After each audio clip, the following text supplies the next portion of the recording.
ਦੀ ਜੈ।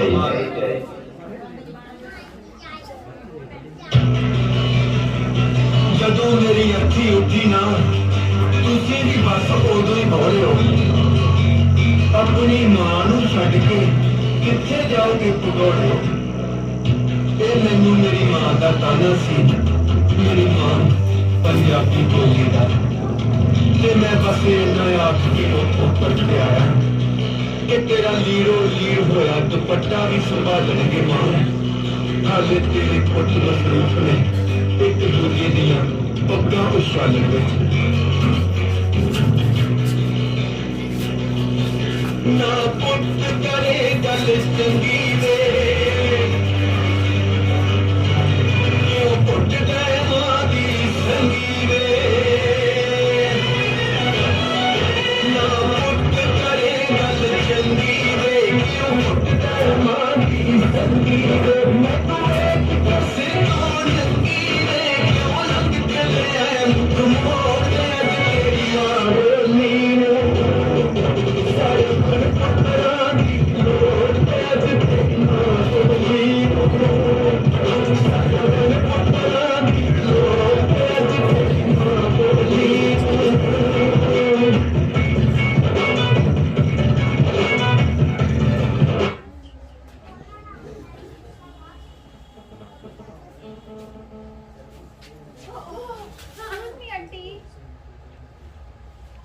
ओ मैडम ਤੁਹਾਨੂੰ ਦੱਸਦਾ ਦੁੱਧਦਾ ਨਹੀਂ ਬਜ਼ੁਰਗ ਡਿੱਗੇ ਪਏ ਨੇ। ਕਮਾਨ ਉਹਨਾਂ ਬਜ਼ੁਰਗ ਹੋ ਗਏ, ਉਹਨਾਂ ਨੇ ਹੁਣ ਟਿਕਣਾ ਹੀ ਆ। ਕੀ ਗੱਲ ਹੋ ਗਈ ਬੇਬੇ, ਤੂੰ ਐਦਾਂ ਡਿੱਗਦੀ ਫਿਰਦੀ ਆ? ਪਤਾ ਨਹੀਂ ਪੁੱਤਰਾ, ਆ ਕੁਝ ਕੁ ਦਿਨਾਂ ਤੋਂ ਤਬੀਅਤ ਢਿੱਲੀ ਮੱਠੀ ਜਿਹੀ ਚੱਲਦੀ ਆ। ਬੇਬੇ ਤੂੰ ਕਿਸੇ ਨੂੰ ਦਿਖਾਇਆ ਨਹੀਂ? ਬਥੇਰਾ ਦਿਖਾਇਆ, ਕੀ ਕਹਿੰਦੇ ਫੇ? ਕਹਿੰਦੇ ਕੋਈ ਅੰਗਰੇਜ਼ੀ ਦੀ ਬਿਮਾਰੀ ਆ। ਮੈਨੂੰ ਤਾਂ ਚੰਦਰਾ ਅੰਗਰੇਜ਼ੀ ਚ ਨਾਮ ਨਹੀਂ ਲੈਣਾ ਆਉਂਦਾ। ਨਾ ਬੇਬੇ ਇਹੋ ਜਿਹੀ ਕਿਹੜੀ ਬਿਮਾਰੀ ਆ, ਤੂੰ ਖੁੱਲ ਕੇ ਤਾਂ ਦੱਸ। ਕਹਿੰਦੇ 2 ਸਾਲ ਰੁਕ ਜਾ।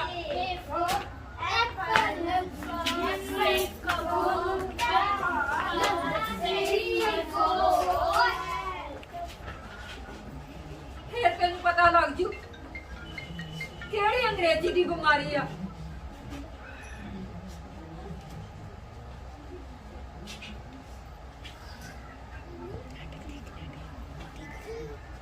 ਪਤਾ ਨਹੀਂ ਮੇਰੀ ਆਵਾਜ਼ ਘਟ ਗਈ ਹੈ ਜਾਂ ਸੁਣਨ ਵਾਲਿਆਂ ਨੂੰ ਉੱਚਾ ਸੁਣਨ ਲੱਗ ਪਿਆ ਏ। ਅੱਜ ਮੇਰੇ ਆਪਣੇ ਧੀਆਂ ਪੁੱਤਰ ਮੇਰੇ ਕੋਲੋਂ ਮੂੰਹ ਵੱਟ ਕੇ ਲੰਘ ਜਾਂਦੇ ਨੇ, ਮੈਨੂੰ ਡਿੱਗੀ ਨੂੰ ਦੇਖਦਾ ਹੀ ਨਹੀਂ ਕਿ ਕੋਈ ਡਿੱਗਾ ਪਿਆ ਏ। ਮੇਰੀਓ ਧੀਓ, ਮੇਰੇ ਪੁੱਤਰੋ, ਮੈਂ ਹੀ ਤੁਹਾਡੇ ਮੂੰਹ ਦੇ ਵਿੱਚ ਸ਼ਬਦ ਪਾਏ ਨੇ, ਮੈਂ ਹੀ ਤੁਹਾਨੂੰ ਸ਼ਬਦ ਦਿੱਤੇ ਨੇ। ਆ ਜਿਹੜਾ ਦੁੱਖ ਸੁੱਖ ਫਰੋਲਦੇ ਹੋ ਨਾ ਦੂਜਿਆਂ ਦੇ ਨਾਲ, ਉਹ ਮੇਰੇ ਕਰਕੇ ਹੀ ਫਰੋਲਦੇ ਹੋ। ਤੇ ਅੱਜ ਤੁਸੀਂ ਮੈਨੂੰ ਡਿੱਗੀ ਨੂੰ ਚੁੱਕਦੇ ਹੀ ਨਹੀਂ। ਇਹ ਸਾਰੇ ਸ਼ਬਦ ਮੈਂ ਹੀ ਦਿੱਤੇ ਆ, ਮੈਂ ਹੀ ਦਿੱਤੇ ਆ ਸਾਰੇ ਸ਼ਬਦ ਤੁਹਾਨੂੰ, ਮੈਂ ਹੀ ਦਿੱਤੇ ਆ। ਬਸ ਇੰਨਾ ਕੁ ਪਿਆਰ ਸਾਨੂੰ ਆਪਣੀ ਮਾਂ ਬੋਲੀ ਨਾਲ ਆ। ਅਸੀਂ ਆ ਅੰਗਰੇਜ਼ੀ ਜਾਂ ਕੋਈ ਹੋਰ ਭਾਸ਼ਾ ਬੋਲਣ ਦੇ ਵਿੱਚ ਮਾਣ ਮਹਿਸੂਸ ਕਰਦੇ ਆ। ਕਿਉਂ ਬਈ? ਆਪਣੀ ਭਾਸ਼ਾ ਬੋਲਣ ਵਾਲਾ ਮਹਾਨ ਨਹੀਂ ਹੁੰਦਾ। ਇਹ ਵਹਿਮਾਂ ਵਾਲੇ ਤੋੜ ਦਿਓ ਸੰਗਲ ਜੋ ਬੰਨੇ ਨੇ ਸਰੀਰਾਂ ਨਾਲ ਕੱਸ ਕੇ ਇਹ ਤੁਹਾਡੀ ਮਾਂ ਬੋਲੀ ਨੂੰ ਮਾਰ ਰਹੇ ਆ।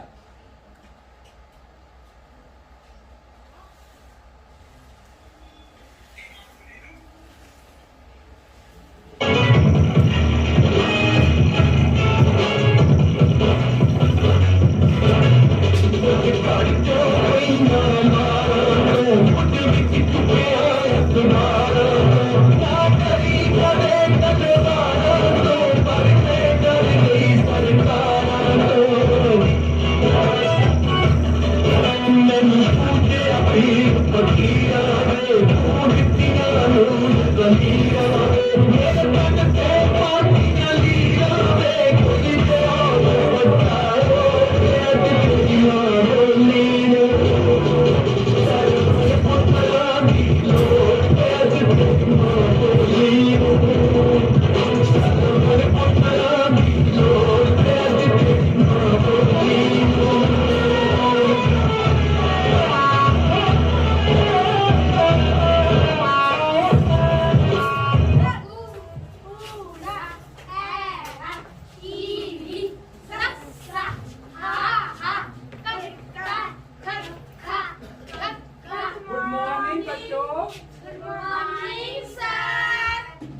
डाउन। Thank you sir.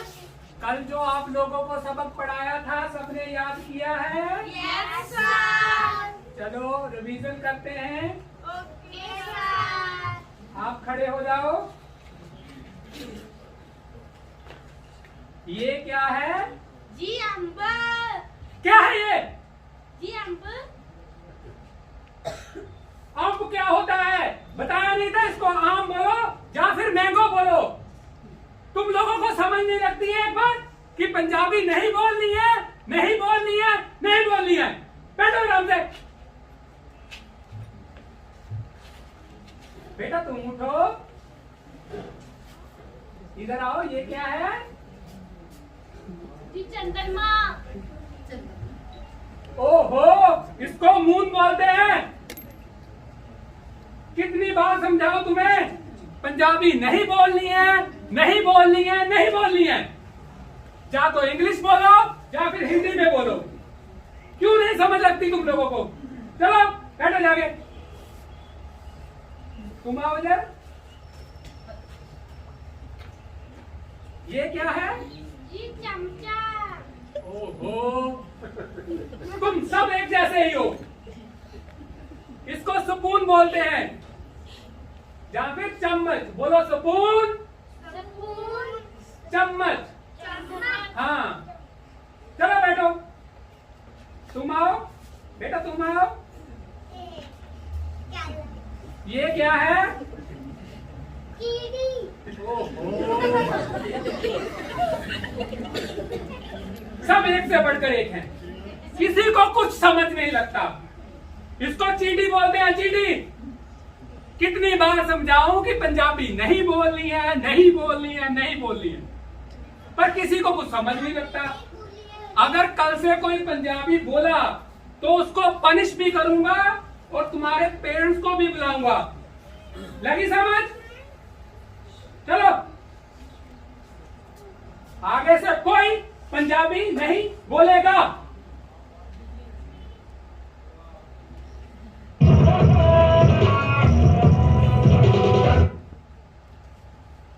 ਆਪਾਂ ਕੀ ਦੇ ਰਹੇ ਹਾਂ ਆਪਣੇ ਬੱਚਿਆਂ ਨੂੰ? ਇੱਕ ਭਾਸ਼ਾ ਖੋ ਕੇ ਦੂਜੀ ਭਾਸ਼ਾ। ਪੰਜਾਬ ਦੇ ਸਕੂਲਾਂ ਦੇ ਵਿੱਚ ਪੰਜਾਬੀ ਬੋਲਣ ਤੇ ਪਾਬੰਦੀ ਹੈ।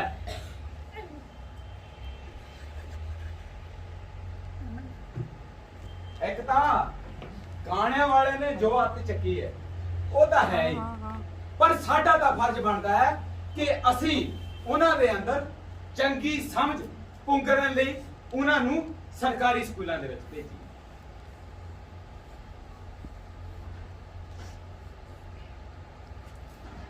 ਨਾਲ ਕਦੇ ਨਾ ਫਸੀ ਮੈਂ ਪਹਿਲਾਂ ਵਿੱਚ ਰਹਿ ਗਈ ਫਸੀ ਮੈਂ ਤੂੰ ਘਰੋਂ ਸਕੂਲੋਂ ਕੱਢੀ ਮੈਂ ਸਾਲੇ ਦੀ ਰਸ ਫਸੀ ਮੈਂ ਤੂੰ ਜਿੜਕੀ ਤੇ ਦੁਕਾਰੀ ਵੇ ਤੂੰ ਮਾਹੀ ਮਨੋ ਵਿਸਾਰੀ ਵੇ ਕੱਲ ਨਾਲ ਹੀ ਸਦਾਰੀ ਵੇ ਮੇਰੀ ਕਿੱਤੀ ਨੂੰ ਚੰਦੋ ਤੇ ਤੇਰੀ ਮਾਂ ਬੋਲੀ ਨੂੰ ਚੱਲ ਹੁਣ ਪੁੱਤਰਾਂ ਦੀ ਲੋੜ ਤੇ ਅੱਜ ਤੇਰੀ ਮਾਂ ਬੋਲੀ ਨੂੰ ਚੱਲ ਹੁਣ ਪੁੱਤਰਾਂ ਦੀ ਲੋੜ ਤੇ ਅੱਜ ਤੇਰੀ ਮਾਂ ਬੋਲੀ ਨੂੰ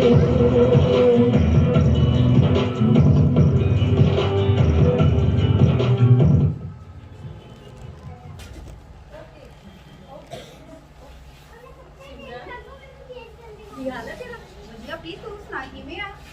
ਬੜੇ ਦਿਨਾਂ ਬਾਅਦ ਦੇਖਿਆ ਤੇ। ਹੋਰ ਅੱਜ ਕੱਲ ਕੀ ਚੱਲਦਾ? ਅੱਜ ਕੱਲ ਮੈਂ ਇੰਗਲਿਸ਼ ਸਪੀਕਿੰਗ ਦਾ ਕੋਰਸ ਕਰ ਰਹੀ ਆ। ਅੱਛਾ, ਬਾਹਰ ਨਿਕਲਣਾ ਲੱਗਦਾ। ਕਿਤੇ ਘਰਦਿਆਂ ਨੇ ਕੋਈ ਮੁਰਗਾ ਤਾਂ ਨਹੀਂ ਦੇਖਿਆ ਜਿਹੜਾ ਪੈਸੇ ਤਾਂ ਉਹ ਲਾਵੇ ਤੇ ਆਏ ਤੂੰ ਕਰੇ? ਨਾ ਨਾ, ਮੈਂ ਤਾਂ ਇੱਥੇ ਹੀ ਨੌਕਰੀ ਲੱਭਦੀ ਆ। ਨੌਕਰੀ? ਤੈਨੂੰ ਮਿਲੀ ਨਹੀਂ ਹਾਲੇ ਨੌਕਰੀ? ਕਾਲਜ ਛੱਡਿਆ ਨੂੰ ਤੈਨੂੰ ਬੜਾ ਚਿਰ ਹੋ ਗਿਆ। ਨਾਲੇ ਤੂੰ ਕਾਲਜ ਵਿੱਚੋਂ ਪੰਜਾਬੀ ਦੀ ਐਮਏ ਨਹੀਂ ਸੀ ਕਰਦੀ? ਹਾਂ। ਇੱਕ ਮਿੰਟ ਤੂੰ ਨੌਕਰੀ ਤਾਂ ਪੰਜਾਬੀ ਦੀ ਟੀਚਿੰਗ ਲਈ ਲੱਭ ਰਹੀ ਆ ਤਾਂ ਸਿੱਖਦੀ ਇੰਗਲਿਸ਼ ਪਈ ਆ। ਆਹ ਕੀ ਚੱਕਰ ਆ? ਇਹੀ ਤਾਂ ਚੱਕਰ ਹੈ, ਜਿੱਥੇ ਵੀ ਜਾਓ ਸਾਰੇ ਇੰਟਰਵਿਊ ਇੰਗਲਿਸ਼ ਚ ਲੈਂਦੇ ਨੇ। ਅੱਛਾ ਭਲਾ ਪੰਜਾਬੀ ਦੀ ਟੀਚਿੰਗ ਲਈ ਇੰਟਰਵਿਊ ਇੰਗਲਿਸ਼ ਵਿੱਚ ਕਿਉਂ? ਹੋਰ ਸਿਆਪੇ ਦੇ ਮੁੱਕਦੇ ਨਹੀਂ। ਪਹਿਲਾਂ ਜਦੋਂ ਮੈਂ ਪੰਜਾਬੀ ਦੀ ਐਮਏ ਕੀਤੀ ਉਦੋਂ ਲੋਕਾਂ ਨੇ ਨਹੀਂ ਜੀਣ ਦਿੱਤਾ। ਆ ਕੀ ਕਰੀ ਜਾਨੀ ਆ? ਇਹਦਾ ਕੀ ਫਾਇਦਾ? ਹੁਣ ਆ ਇੰਗਲਿਸ਼ ਦਾ ਜ਼ਮਾਨਾ ਆ ਗਿਆ ਹੈ। ਇੰਗਲਿਸ਼ ਸਿੱਖ ਲਾਂਗੀ ਕਿਸੇ ਪ੍ਰਾਈਵੇਟ ਸਕੂਲ 'ਚ ਘੱਟ ਤੋਂ ਘੱਟ 4-5 ਹਜ਼ਾਰ ਤੇ ਲੱਗ ਜਾਗੀ। ਪਹਿਲਾਂ ਲੋਕਾਂ ਦੀਆਂ ਗੱਲਾਂ ਸੁਣ ਸੁਣ ਕੇ ਮੈਂ ਐਮਏ ਕੀਤੀ। ਹੁਣ ਆ ਨੌਕਰੀ ਵਾਲੇ ਨਹੀਂ ਜੀਣ ਦਿੰਦੇ। ਜਿੱਥੇ ਵੀ ਜਾਂਦੀ ਆ ਸਾਰੇ ਇੰਗਲਿਸ਼ 'ਚ ਪੁੱਛਦੇ ਨੇ, ਪਰ ਮੈਂ ਜਦੋਂ ਪੰਜਾਬੀ 'ਚ ਜਵਾਬ ਦਿੰਦੀ ਆ ਤਾਂ ਬੜਾ ਜਲੀਲ ਕਰਦੇ ਨੇ। ਇਸੇ ਕਰਕੇ ਇੰਗਲਿਸ਼ ਕੋਰਸ ਵਾਲਾ ਫਾਹਾ ਲਿਆ ਮੈਂ। ਕੋਈ ਨਾ ਸਿਮਰਨ, ਤੂੰ ਫਿਕਰ ਨਾ ਕਰ, ਲੱਗ ਜੂ ਨੌਕਰੀ। ਨਾਲੇ ਐਦਾਂ ਥੋੜੇ ਹੁੰਦਾ ਕਿ ਜਿਹਨੂੰ ਇੰਗਲਿਸ਼ ਨਹੀਂ ਆਉਂਦੀ ਉਹਨੂੰ ਕੁਝ ਵੀ ਨਹੀਂ ਆਉਂਦਾ। ਇੰਗਲਿਸ਼ ਇੰਗਲਿਸ਼ ਇੰਗਲਿਸ਼, ਜਿਹਨੂੰ ਇੰਗਲਿਸ਼ ਨਹੀਂ ਆਉਂਦੀ ਉਹਨੂੰ ਕੁਝ ਨਹੀਂ ਆਉਂਦਾ। ਸਵਾਦ ਹੀ ਖੇ ਵੀ ਨਾਲੇ। ਆ ਸਾਡੇ ਬਜ਼ੁਰਗਾਂ ਨੂੰ ਕਿਹੜਾ ਅੰਗਰੇਜ਼ੀ ਆਉਂਦੀ ਸੀ, ਤੇ ਮੇਰੇ ਆ ਦੇਸ਼ ਦੇ ਕਿਸਾਨਾਂ ਨੂੰ ਕਿਹੜਾ ਅੰਗਰੇਜ਼ੀ ਆਉਂਦੀ ਸੀ, ਪਰ ਫੇਰ ਵੀ ਸਾਰਿਆਂ ਦਾ ਢਿੱਡ ਭਰ ਰਿਹਾ ਨਾ। ਅੰਗਰੇਜ਼ੀ ਕਿਸੇ ਦਾ ਦਿਮਾਗ ਨਾਪਣ ਲਈ ਫੀਤਾ ਥੋੜੀ ਹੈ।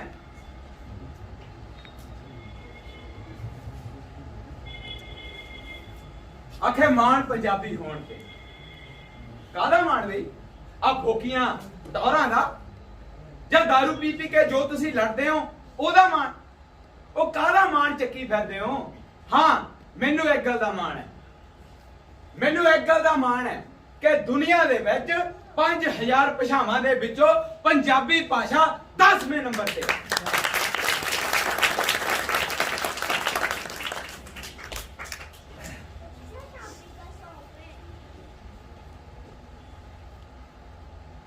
ਸਾਡਾ ਕਿਸੇ ਭਾਸ਼ਾ ਦੇ ਨਾਲ ਕੋਈ ਵੈਰ ਨਹੀਂ ਹੈ, ਪਰ ਅਸੀਂ ਕੋਈ ਦੂਸਰੀ ਭਾਸ਼ਾ ਬਦਲੇ ਆਪਣੀ ਨਹੀਂ ਭੁੱਲਣੀ। ਪਹਿਚਾਣਦੇ ਹੋ ਮੈਨੂੰ? ਪਹਿਚਾਣਿਆ? ਕੌਣ ਆ ਮੈਂ? ਮੈਂ ਉਹੀ ਆ ਜਿਹੜੀ ਤੁਹਾਡੇ ਬਚਪਨ ਦੇ ਵਿੱਚ ਲੋਰੀਆਂ ਬਣ ਕੇ ਤੁਹਾਡੇ ਘਰਾਂ ਚ ਆਈ, ਧੀਆਂ ਦੇ ਵਿਆਹਾਂ ਵਿੱਚ ਸੁਹਾਗ ਬਣ ਕੇ ਆਈ, ਤੇ ਪੁੱਤਰਾਂ ਦੇ ਵਿਆਹਾਂ ਵਿੱਚ ਘੋੜੀਆਂ ਬਣ ਕੇ ਆਈ। ਇੱਥੋਂ ਤੱਕ ਜਦੋਂ ਤੁਸੀਂ ਜ਼ਿੰਦਗੀ ਦੇ ਆਖਰੀ ਸਫ਼ਰ ਤੇ ਵੀ ਜਾ ਰਹੇ ਸੀ ਨਾ, ਤਾਂ ਮੈਂ ਕੀਰਨੇ ਬਣ ਕੇ ਆਈ।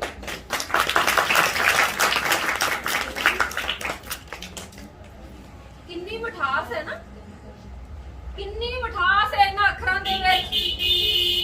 ਇਹਨਾਂ ਅੱਖਰਾਂ ਨੇ ਕਿੰਨੇ ਰਿਸ਼ਤੇ ਦਿੱਤੇ ਤੁਹਾਨੂੰ। ਮਾਮੇ, ਮਾਸੀਆਂ, ਭੂਆ, ਫੁੱਫੜ, ਤਾਏ, ਚਾਚੇ, ਤੇ ਉਹ ਬਗਾਨੀ ਭਾਸ਼ਾ ਦਾ ਇੱਕ ਸ਼ਬਦ, ਬਗਾਨੀ ਭਾਸ਼ਾ ਦਾ ਇੱਕ ਸ਼ਬਦ ਮੇਰੇ ਸਾਰੇ ਰਿਸ਼ਤਿਆਂ ਦੀ ਮਿਠਾਸ ਚੂਸ ਕੇ ਲੈ ਗਿਆ। ਕੀ ਕਹਿੰਦੇ ਹੋ ਸ਼ਬਦ ਨੂੰ? ਜਾਣਦੇ ਹੋ ਤੁਸੀਂ? ਕੀ ਨਾਮ ਹੈ ਉਹਦਾ? ਆਂਟੀ ਤੇ ਅੰਕਲ। ਇੱਕ ਸ਼ਬਦ ਨੇ ਮੇਰੇ ਸਾਰੇ ਰਿਸ਼ਤੇ ਖਾ ਲਏ ਤੇ ਉਹਨਾਂ ਦੀ ਮਿਠਾਸ ਖਤਮ ਕਰ ਦਿੱਤੀ।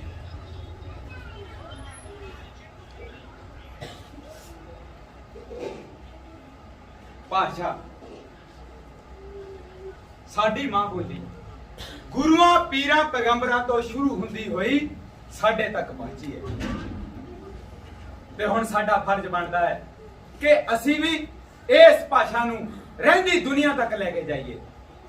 ਇਹ ਗੱਲਾਂ ਮੇਰਾ ਫਰਜ਼ ਨਹੀਂ, ਤੁਹਾਡਾ ਤੁਹਾਡਾ ਤੁਹਾਡਾ ਸਭ ਦਾ ਫਰਜ਼ ਬਣਦਾ ਹੈ ਕਿ ਅਸੀਂ ਇਸ ਭਾਸ਼ਾ ਨੂੰ ਰਹਿੰਦੀ ਦੁਨੀਆ ਤੱਕ ਲੈ ਕੇ ਜਾਈਏ।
पवन फगवाड़ा।